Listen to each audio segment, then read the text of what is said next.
Hello guys, welcome to Ever Learning Point. आज के मैं इस वीडियो में आपके सभी टीचिंग एग्ज़ाम, चाहे वो सी टेट हो, MP टेट हो, आर टेट हो या हरियाणा टेट हो, इन सभी के लिए राष्ट्रीय पाठ चर्चा की रूपरेखा यानी NCERT 2005 के बारे में जानेंगे। और अगर आप इस वीडियो को कंप्लीट कर लेते हैं यानी NCERT के क्वेश्चंस को अगर आप कर लेते हैं तो आप 50 से 60% अगर जो क्वेश्चंस होते हैं पैडागोजी सेक्शन के, आप इससे कर लेंगे, क्योंकि सारा जो पूरी पैडागोजी का सार है वो NCERT ने खुद बताया। यानी हम जितने भी आंसर्स एग्ज़ाम में देते हैं, आंसर करते हैं, वो सभी जो होते हैं NCERT के अकॉर्डिंग ही करते हैं कि NCERT ने जो कहा है हम उसी के अकॉर्डिंग अपने आंसर्स के जवाब देते हैं। तो चलिए स्टार्ट करते हैं हमारा आज का ये इम्पॉर्टेंट वीडियो। सबसे पहले तो हम जानेंगे कि NCERT 2005 यानी राष्ट्रीय पाठ चर्चा की जो रूपरेखा 2005 है, ये है क्या। राष्ट्रीय पाठ चर्चा की रूपरेखा 2005 शिक्षा के क्षेत्र में एक अभिनव राष्ट्रीय दस्तावेज यानी राष्ट्रीय रूप से इसे बनाया गया एक दस्तावेज है। NCERT का जो मुख्य उद्देश्य था, इसको बनाने का मुख्य उद्देश्य बालकों का सर्वांगीण विकास करना। सर्वांगीण विकास करना मतलब हर तरह से, चाहे वो शारीरिक रूप से उनका विकास करना हो, संज्ञानात्मक रूप से विकास करना, शिक्षा के क्षेत्र में उनका विकास करना हो, उनका सभी रूप से विकास करना है, ताकि इनकी योग्यता एवं क्षमता को एक बेहतर मानव संसाधन के रूप में परिवर्तित किया जा सके। नेक्स्ट पॉइंट है कि राष्ट्रीय पाठ चर्चा की रूपरेखा 2005 का जो उद्धरण है, यानी राष्ट्रीय पाठ चर्चा की जो रूपरेखा 2005 है, ये टॉपिक जो है रविन्द्रनाथ टैगोर के निबंध सभ्यता और संस्कृति से लिया गया है, जिसमें ये कहा गया है कि सृजनात्मकता उदार और आनंदपूर्ण बचपन की कुंजी है। तो आपको याद ये भी रखना है कि जो राष्ट्रीय पाठ चर्चा की रूपरेखा है, ये कहाँ से लिया गया, ये रविन्द्रनाथ टैगोर का निबंध था सभ्यता और संस्कृति, वहाँ से लिया गया है। तो उसे हमने जानने कि NCERT 2005 क्या है।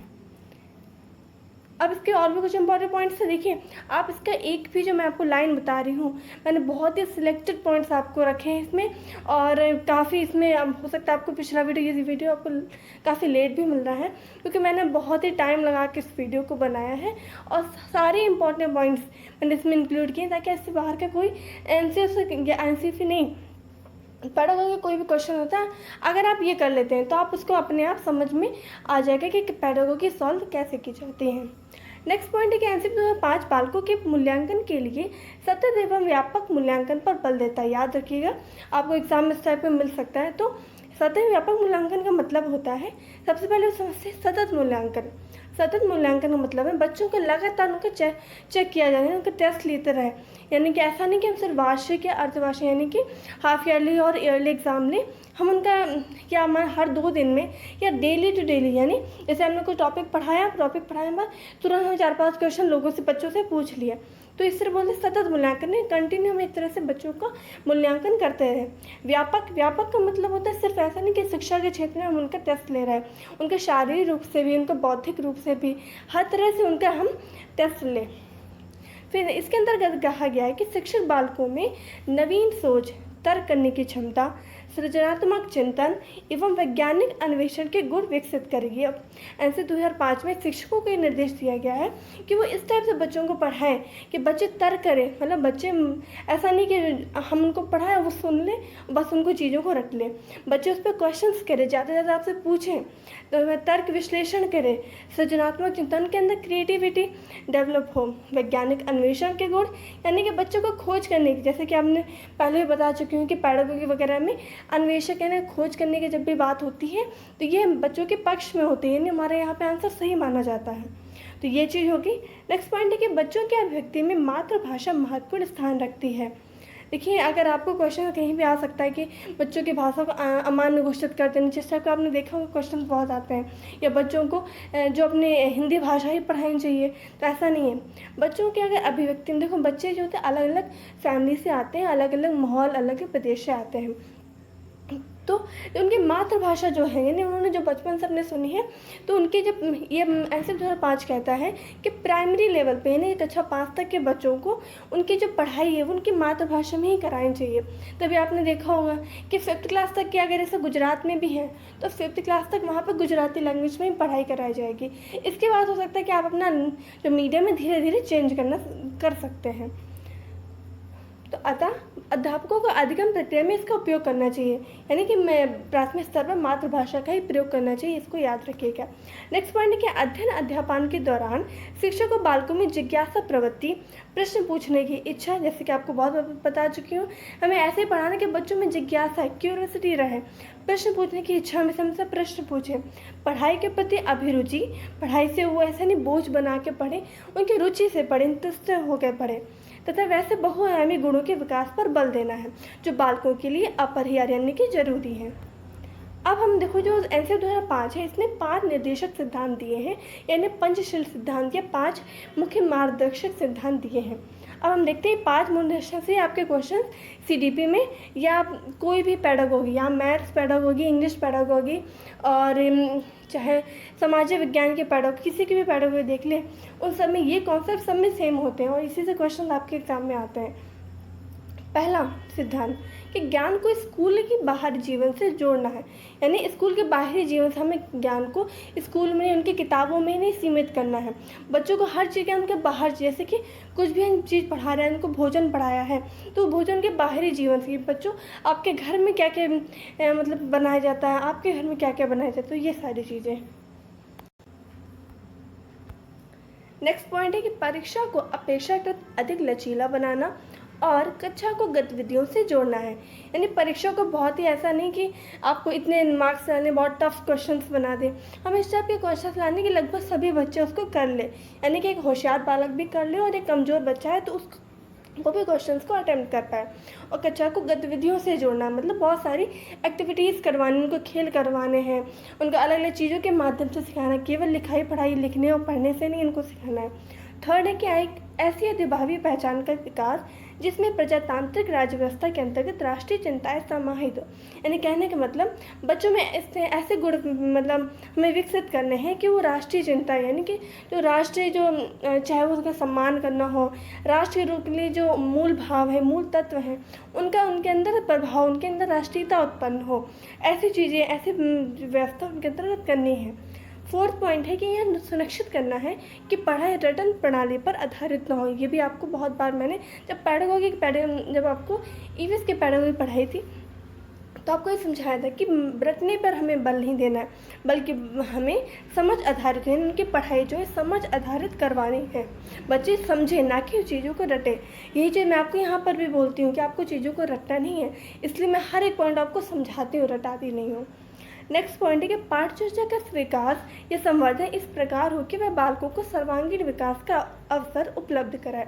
देखिए जो कोई भी चीज़ हम उनको पढ़ा रहे हैं तो वहाँ हमें इस टाइप से पढ़ाना है कि बालकों के सभी चीज़ों का विकास होना चाहिए, केवल उसमें शैक्षिक रूप से नहीं, वो ऐसी चीज़ें हम पढ़ाएं तो उनका हर जगह उनका उपयोग वो कर सके। तो इस तरह से हमारे ये 5 निर्देशक सिद्धांत कंप्लीट होते हैं।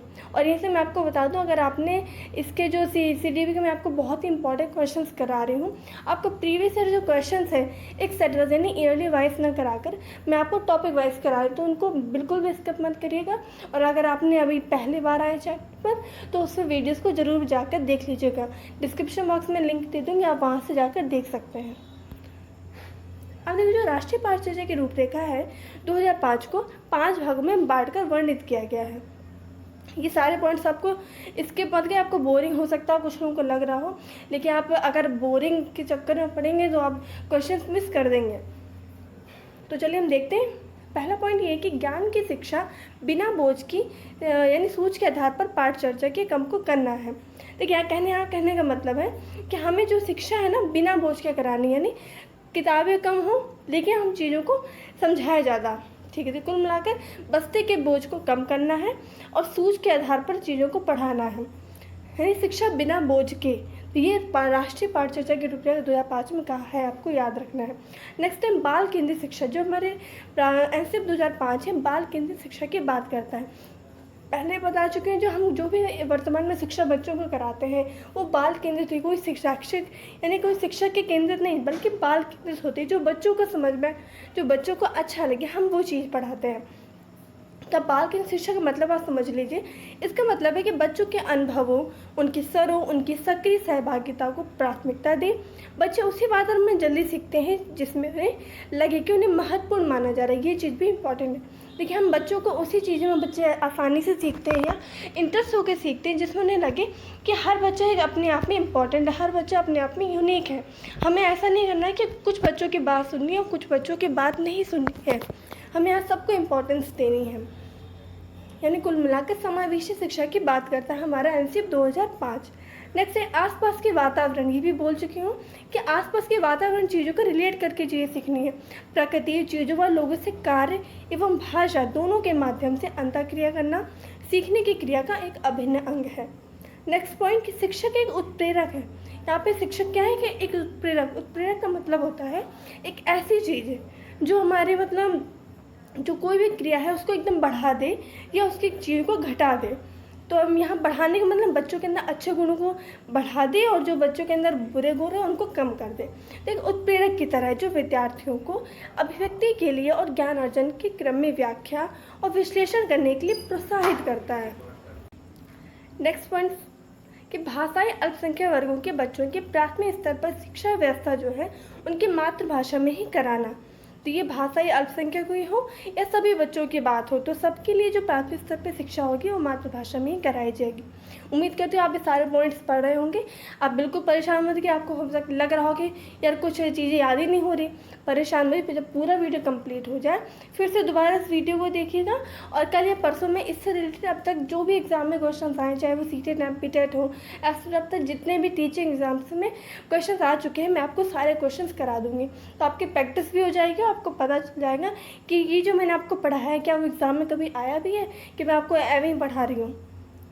तो ठीक है, अब हम देखिए, अब हम जो है एनसीईआरटी 2005 ने अलग अलग सब्जेक्ट्स के लिए अलग अलग उद्देश्य बताए। यानी कि हम अगर गणित पढ़ाते हैं तो बच्चों को गणित पढ़ाने का हमारा क्या उद्देश्य है, ये क्वेश्चन आपके अलग अलग सब्जेक्ट्स में पेडागोजी में आता है। जैसे आप जानते हैं ना कि 50 नंबर के तो उससे रिलेटेड सब्जेक्ट से रिलेटेड क्वेश्चन आते हैं, चाहे गणित हो तो 15 क्वेश्चन आएंगे और बाकी जो 15 क्वेश्चन होंगे वो पेडागोजी सेक्शंस के आएंगे। तो सबसे पहले बात करते हैं भाषा की। देखिए, जो एंथर 2005 ने कहा है कि बहुभाषिकता को एक संसाधन माना है। बहुभाषिकता का मतलब है एक ऐसी कक्षा जिसमें अलग अलग बच्चे भाषा बोलते हों। तो इसको अगर ये क्वेश्चन आता है कि बहुभाषी कक्षा, यानी कि अगर एक कक्षा में अलग अलग लोग बच्चे जो हैं अलग अलग जगह से आए हों, अलग अलग भाषा का प्रयोग करते हैं, तो क्या शिक्षक को क्या करना चाहिए? शिक्षक को एक संसाधन के रूप में देखना चाहिए, शिक्षक को उनकी भाषा का अमान्य कर देना चाहिए, शिक्षक को उन सभी भाषाओं को पढ़ाना चाहिए या उनको पढ़ाने के लिए शिक्षक को सारे भाषाएं सीखनी चाहिए। तो यहाँ पे आपका सही ऑप्शन होगा कि जो बहुभाषिकता एक संसाधन के रूप में से क्या होगा, क्योंकि सब बच्चे साथ में रहते हैं तो सब बच्चे एक दूसरे की भाषा सीखने का प्रयास करेंगे, कुछ शब्द सीख जाएंगे एक दूसरे से। तो यहाँ बहुभाषिकता जो एक संसाधन के रूप में है। द्विभाषी या बहुभाषी क्षमता जो है संज्ञानात्मक वृद्धि, विस्तृत चिंतन एवं सामाजिक सहिष्णुता और बौद्धिक उपलब्धियों के स्तर को बढ़ाती है। इसी बहुभाषिकता एक संसाधन में माना है एनसीईआरटी 2005 में।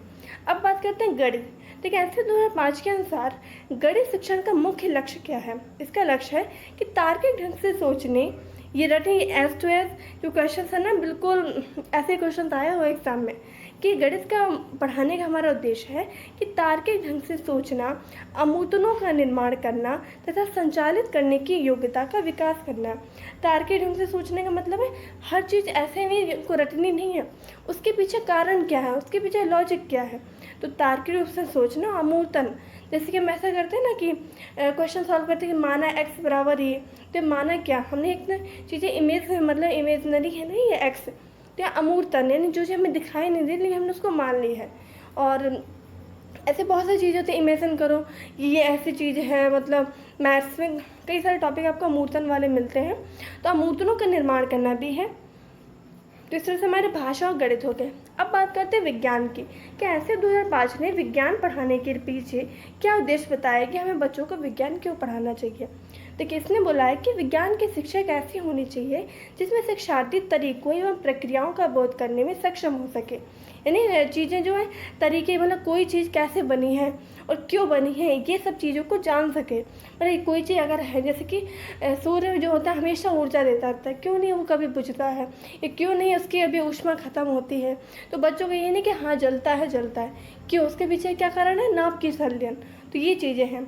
उच्च प्राथमिक स्तर पर शिक्षार्थियों को विज्ञान शिक्षण, उच्च प्राथमिक स्तर मतलब 6 to 8 क्लास की अगर बात करें तो 5th क्लास तक कोई प्रयोग हम बच्चों को नहीं कराते क्योंकि अभी वो छोटे होते हैं।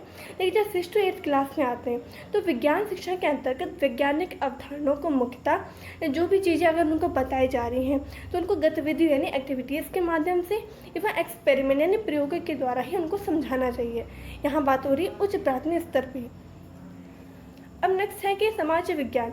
देखिए, सामाजिक विज्ञान शिक्षण में उन विधियों का उपयोग किया जाना चाहिए जो शिक्षार्थियों में रचनात्मक, सौंदर्य बोध तथा आलोचनात्मक समझ बढ़ाने के साथ साथ उनके अतीत और वर्तमान के मध्य संबंध बनाने में सहायक हो। क्योंकि सामाजिक विज्ञान जैसे कि आप हिस्ट्री ले लीजिए तो क्या होता है, इसका हमारा उद्देश्य है बच्चे जो हैं जैसे पुराने, जैसे पूरा पाषाण काल हो गया कि पहले समय राजा महाराजा क्या करते थे और अब देखो अब हम लोग क्या करते हैं। पहले लोग क्या खाना खाते थे, अब देखो लोग क्या करते हैं। पहले लोग शिकार कच्चा मांस खाते थे, अब लोग उस चीज़ को पका कर खाते हैं। तो ये सारी चीज़ यानी अतीत और वर्तमान के मध्य संबंध बनाने में सहायक हो, हमें इस टाइप से सामाजिक विज्ञान पढ़ानी है। तो इस तरह से जो हमारे ये पॉइंट से कंप्लीट होते हैं। अब हम कुछ इंपॉर्टेंट महत्वपूर्ण बिंदु उनको बारे में जानेंगे जो एग्ज़ाम में क्वेश्चन के रूप में पूछे गए हैं। ये आपको बहुत बार ही दिखेंगे। देखिए, आप बहुत ही इंपॉर्टेंट, मैं आपको बार बार बोल रही हूँ कि आप इसको आप वीडियो को आप 2 बार 3 बार 4 बार तब तक देखिए जब तक आपको कंप्लीट नहीं हो जाता है। और इसके बाद जब अब जब भी मैं कोई क्वेश्चंस लाऊंगी पैरागॉजी तो आपको ज़रूर दिमाग में आएगा कि मैंने आपको एनसीईआरटी 2005 में ये चीज़ बोली थी। तो इसका आंसर आपको, अगर आपको उस टॉपिक के बारे में नहीं भी पता है लेकिन एनसीईआरटी आपने पढ़ा है तो आप ज़रूर उसको अटेम्प्ट कर लेंगे और क्वेश्चन सही कर लेंगे। अब इम्पॉर्टेंट पॉइंट पहला है कि एनसीईआरटी 2005 के अनुसार ज्ञान की प्रक्रिया में समुदाय की साझेदारी जरूरी है। आपने खुद देखो, बहुत ही बार मैंने आपको समुदाय यानी साथ में सहभागिता, समुदाय या सामाजिक रूप से रहने की बात की गई है। तो समुदाय की साझेदारी बहुत ज़रूरी बताई है। नेक्स्ट, करके सीखने पर यानी लर्निंग बाय डूइंग, यानी हम हर चीज़ों को जो है करके सीखने बल दिया गया। जो बच्चे अगर करके सीखेंगे, खुद करेंगे तो वो चीज़ें लंबे समय तक याद रखते हैं। नेक्स्ट है राष्ट्रीय महत्व के बिंदुओं को पाठ्यक्रम में शामिल करना। हमें ऐसी चीज़ें पाठ्यक्रम में लानी है कि बच्चे जो है राष्ट्रीय महत्व के बिंदु यानी जो हमारे राष्ट्रीयता के बात हो कि हमें राष्ट्रध्वज का सम्मान करना चाहिए, हमारे महापुरुषों ने कैसे आज़ादी प्राप्त की, ये सारी चीज़ों को भी शामिल करना चाहिए। तो हमने भी देखा होगा जो बुक्स के पीछे देखते हैं ना, जनगण मन लिखा होता है, ये सारी चीज़ें। तो ये भी हमारा एक उद्देश्य है। नेक्स्ट है कि शैक्षिक गतिविधियों में छात्रों के अभिभावकों को भी जोड़ा चाहिए। शैक्षिक का मतलब शैक्षिक तो हो गए, मतलब हमारे कोर्स से रिलेटेड। शैक्षिक का मतलब एक्टिविटी जो एक्स्ट्रा हम करवाते हैं। तो इन चीज़ों में अभिभावकों को भी हमें जोड़ना है, मतलब बच्चों के माता पिता को भी हमें इसमें जोड़ने का प्रयास करना है। नेक्स्ट है पुस्तकालय में छात्रों को खुद पुस्तक का चुनाव करने का मौका दे।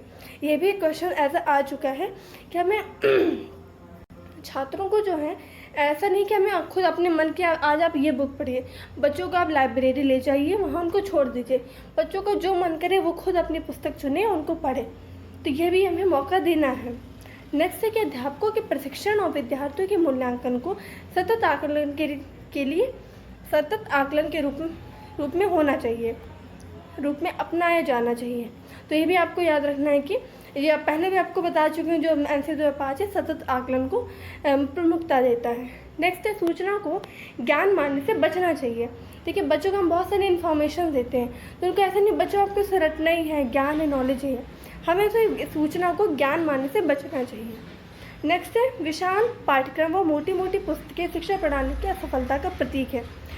बिल्कुल सही बात है, क्योंकि हमें बहुत मोटी मोटी पुस्तकें पढ़ा देना, बहुत बड़ा कोर्स पढ़ा देना है, ये हमारे शिक्षा का उद्देश्य नहीं है। हमारा उद्देश्य है बच्चों को कम पढ़ाएं लेकिन उन्हें अच्छा पढ़ाएं, ये हमारा होना चाहिए। तभी तो हमने जैसे देखा है कि अलग अलग बुक्स नहीं की, अलग अलग सब्जेक्ट्स की, एक ही बुक में सामाजिक विज्ञान, साइंस, ज्योग्राफी, ईवीएस सब एक के लिए एक पर्यावरण शिक्षा की बुक्स बनाई है ताकि बोझ कम हो लेकिन उन्हें ज्ञान सभी तरह से समग्र रूप में मिल सके।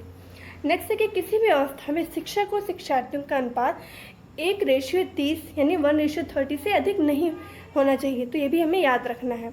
यानी इसका मतलब है कि अगर 30 बच्चे हैं तो उसमें 1 शिक्षक होना चाहिए, हमें ये रेशियो बना के चलना है। तो इस तरह से हमारा जो आज का इंपॉर्टेंट टॉपिक था यहीं कंप्लीट होता है। नेक्स्ट वीडियो में इससे रिलेटेड आपको जैसे बता चुके हैं क्वेश्चन आएंगे तो उसको जरूर अटेम्प्ट करिएगा। और उम्मीद करते हैं आपको आज का वीडियो पसंद आया होगा, आपको ये मेरी मेहनत पसंद भी आ रही होगी। एक्चुअली ये लेट इसलिए भी हो गया क्योंकि इसमें बनाने में काफ़ी एफर्ट तो करना ही पड़ा, साथ ही थोड़ा घर में रिनोवेशन का काम चल रहा है तो इसलिए टाइम लग गया। तो चलिए मिलते हैं नेक्स्ट वीडियो में, तब तक अपना ख्याल रखिए। और अगर आपको वीडियो पसंद है वीडियो को लाइक कर दीजिएगा, दोस्तों से शेयर कर दीजिएगा, चैनल पर नया है तो चैनल को सब्सक्राइब जरूर कर लीजिएगा। Thanks for watching.